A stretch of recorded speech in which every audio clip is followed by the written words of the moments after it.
강아지 십자인대 질환은 근치, 완치가 불가능하다. 이유는 만성적으로 뭔가 생체 역학적인 문제 때문에 생긴 거라서 이 근본을, 이 문제가 된다라고 하는 이 생체 역학적인 부분을 외과적으로 해결해 주지 않으면 관절염이 폭발적으로 심해진다. 근데 이미 관절염이 있는 상태에서 수술이라서 수술이라고 생각하지 마시고, 수술이 끝이라고 생각하지 마시고, 완치라고 생각하지 마시고, 수술 후의 재활, 일부분 아이들은 발열성 연골판이 찢어졌다면 조금 더 집중적인, 꾸준한, 장기적인 우리 보호자님들의 헌신이 필요할 수도 있다.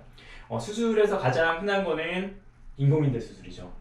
그거는 십자인대가 끊어졌을 때 이런 식으로 뼈랑 뼈 사이를 잡고 있는 인대가 끊어져서 정강이 뼈가 앞으로 밀리게 돼요. 앞으로 밀리죠. 그렇죠. 그러면 그거를 밀리지 않아야 불안정성이 줄어드는 거예요.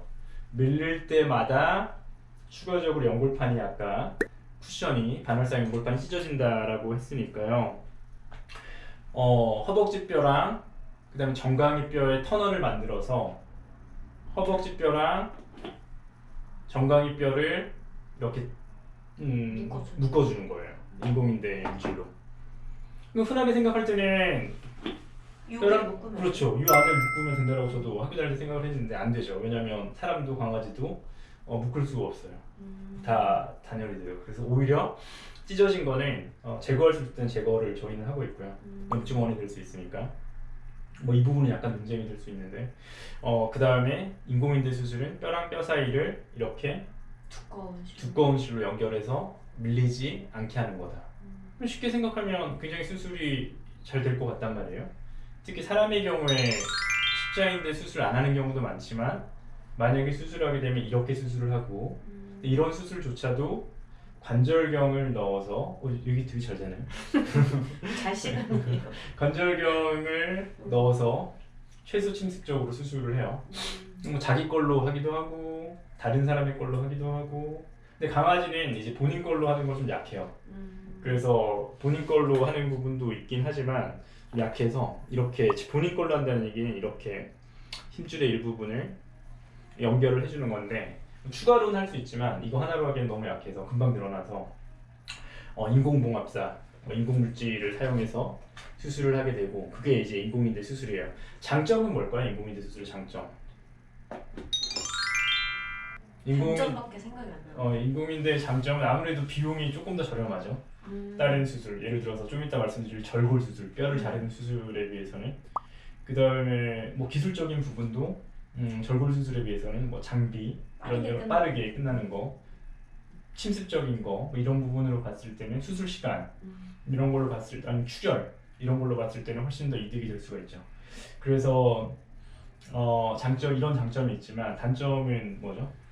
다시 끊어질 수 있지 않을까요? 그렇죠. 이제 그 부분이 중요하죠. 십자인대, 인공인대 수술을 했을 때 어떤 식으로 자기 걸로 하든 인공인대 물질을 하든 어떻게 현재 가장 좋다라고 나온 인공인대 물질로 구멍을 어디에다 뚫을 것인가 이런 걸 충분히 고려해서 아무리 숙련도 있는 선생님이 수술을 하더라도 인공인대 특성상 이제 줄로 묶은 거잖아요. 그러다 보니까 이제 나이가 들수록 그 묶었던 인공인대 그리고 그 주변 결합 조직 이런 게 느슨해지면 어떻게 될까요?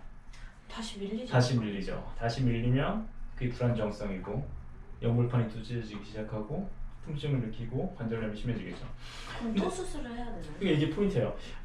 인공인대를 하는 수술의 목적은 이제 2달에서 3개월을 두세 달을 견디는 거예요.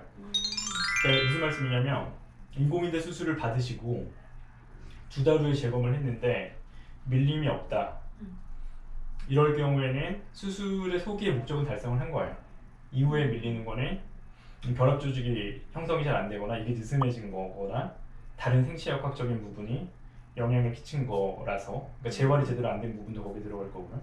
대표적으로 살을 빼지 않았다든가 그렇게 되면 말씀하신 것처럼 증상이 너무 심해지거나 불안정성이 크면 재수술을 하게 되는 경우도 있고 아닌 경우도 있죠. 그러니까 인공인대 수술을 할지 안 할지는 환자 상태에 따라서 적용이 돼야 돼요.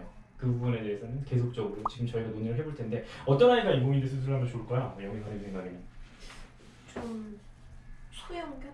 그렇죠, 소형견. 대형견은 아예 저희는 인공인대를 안 하고 있죠. 심지어 8kg만 넘어도 저는 개인적으로 인공인대는 안 하고 있어요, 아예. 왠지 뭔가 무거우면 다시 끊어질 것 같고 다리에 무리가 많이 갈 것 같은데. 그렇죠, 정답이죠. 이게 인공인대라고 하는 거는 각도가 있어서 밀릴 수밖에 없는 무릎. 사람은 전혀 안 그런데 사람은 각도가 없거든요.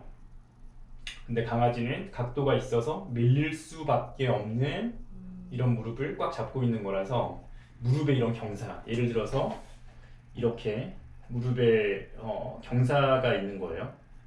이렇게 무릎에 경사가 있는데 뼈가 밀리고 싶은데 그 뼈가 밀리지 않게 인공인대가 잡고 있는 거란 말이에요. 이렇게 경사가 있어요. 그러니까 언젠가는 뭐 느슨해질 수도 있어요. 하지만 수술의 목표는 3개월 동안 밀리지 않아서 자기의 섬유조직으로 사는 거거든요, 평생은. 물론 그게 다시 늘어나기도 하지만. 근데 만약에 무릎의 각도가 아예 없어지면 사람처럼 된다면 십자인대가 필요하지 않는 무릎으로 바뀔 수 있어요. 십자인대가 중요하지 않는 무릎의 각도를 옮겨서. 그래서 인공인대 수술은 말씀하신 것처럼 작은 아이들 그리고 나이가 어린 아이들이 인공인대가 좋을까요? 나이가 많은 아이들이 인공인대가 좋을까요? 나이가 어린 아이들은 물론 인공인대를 하기도 하지만 지나치게 활발할 경우에는 조금 더 늘어날까요?